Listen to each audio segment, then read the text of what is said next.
A 2-minute plank a day keeps limiting beliefs away. Get up to a plank with me while I tell you about my faith, my history. So I grew up in church, Christian, non-denominational. And I remember going to this like eternity play when I was younger where they talked about like essentially if you don't repent, then where you spend eternity. But while I did grow up in faith, and it was kind of delivered to me, my grandparents are all Christians on both sides. My parents, very strong believers, but they're not like ultra religious or anything. They aren't the people that like go to church and say, you better repent or go to hell. Well, okay, my dad sometimes does that, but he grew up very Baptist. And I'm still like working through all of the different denominations and their, I don't know everything. That's all I'm going to say about that.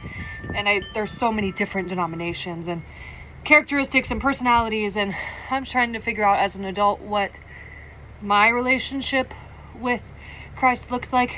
Regardless, I haven't really been consistently going to church since the end of last year when I told you guys I had some type of ultra religious type thing happen.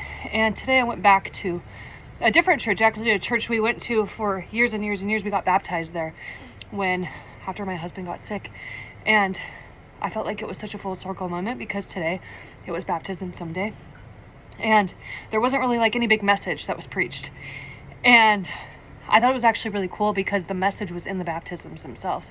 At this church specifically, they let people, share their story, and I was touched by so many of them. Two that really stuck out to me. One, a father who was in addiction, and just 4 years ago, he was walking out of jail and he saw the CPS worker holding his son's hand, and he had his like little monkey on the other hand, and he was like, I'm done. So he went to church and he gave his life to Christ. And it's just really cool to see like the 4 years, how his life has changed. And then another young girl struggled with PTSD, anxiety, depression, and I can relate to that so much. So it was really cool because in the baptisms, it's more about testimony and declaring faith and just saying, I'm going to trust Jesus forever. So that was really cool. I just felt inspired to say that today.